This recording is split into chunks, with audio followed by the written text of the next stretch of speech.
श्री गुरुचरित्र कथासार नरहरी जन्माख्यान अध्याय 11 श्री गणेशाय नमः।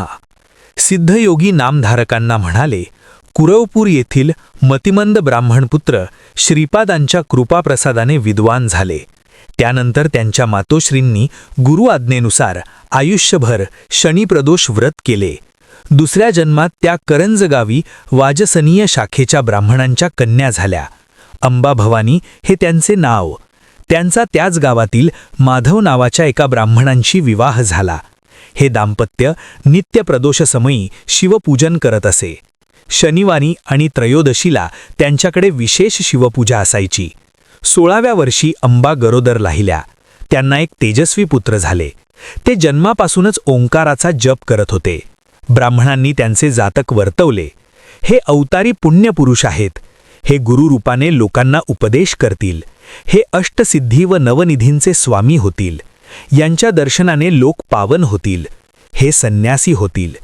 ज्योतिषांनी त्या पुत्रांना आदराने वंदन केले। ते भविष्य ऐकून माधव आणि अंबा यांना अतिशय आनंद झाला। त्यांनी त्यांचे नरहरी असे नामकरण केले। शालग्राम देव हे त्यांचे जन्मनाम होते। बाळ नरहरी स्तनपान करत असत, पण अंबांना पुरेसे दूध येत नसल्याने त्यांची भूक भागत नसे। म्हणून त्यांनी आपल्या पतींना दाई ठेवण्याचा विचार बोलून दाखवला।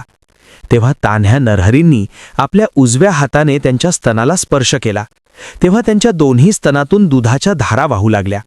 ते पाहून मातापित्यांनी बाळ नरहरींना वंदन केले आणि ही गोष्ट गुप्तच ठेवली। नरहरी कधीही पाळण्यात निजत नसत। त्यांना जमिनीवर खेळायला आवडायचे।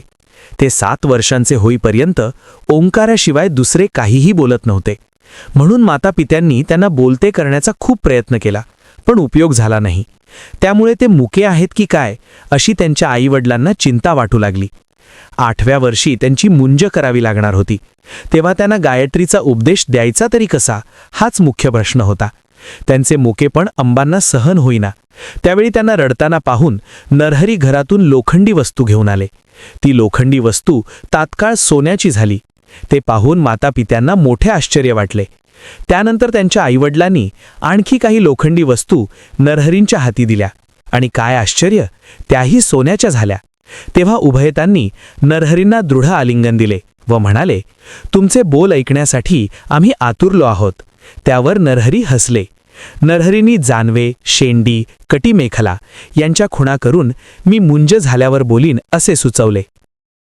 माधव आणि अंबा यांनी सुयोग्य मुहूर्त काढून नरहरींची मोठ्या थाटामाटात मुंज केली। त्यावेळी मंडपात जमलेल्या मंडळींमध्ये हे विप्रपुत्र गायत्री मंत्र कसे म्हणणार अशी कुजबूज चालली होती।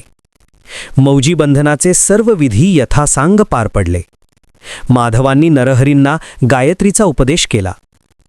तो गायत्री मंत्र नरहरींनी मनोमन उच्चारला। मंत्रदीक्षा झाल्यावर त्यांच्या मातोश्री भिक्षा घेऊन आल्या।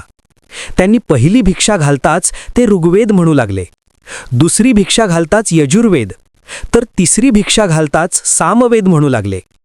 तेव्हा हे अवतारी महात्मा आहेत याची खूण पटून लोक त्यांना वंदन करू लागले। त्यावेळी आपल्या पुत्रांचे ते कौतुक पाहून माधव आणि अंबा आनंदाने डोलू लागली। नरहरींनी मातोश्रींना नमस्कार केला व म्हणाले, तुम्ही मला भिक्षा मागण्याची आज्ञा दिली आहे। आता मी घरोघरी भिक्षा मागीन व तीर्थयात्रा करीन। ते ऐकून अंबांना रडू आले। तुम्ही आमचे एकुलते एक पुत्र, तुम्हीच निघून गेलात तर आम्ही कोणाच्या तोंडाकडे पाहायचे असे म्हणून त्या मूर्छित पडल्या। नरहरींनी त्यांना सावध केले व म्हणाले, आई, मला नियोजित कार्यासाठी गृहत्याग करणे भाग आहे। तुम्ही मला अडवू नका। तुम्हाला आणखी 4 विद्वान पुत्र होतील। ते तुमची उत्तम सेवा करतील। मग त्यांनी आपला वरदहस्त त्यांच्या मस्तकी ठेवला। त्यामुळे त्यांना पूर्वजन्मीचे स्मरण झाले। आपले नरहरी हे श्रीपाद श्री वल्लभ आहेत।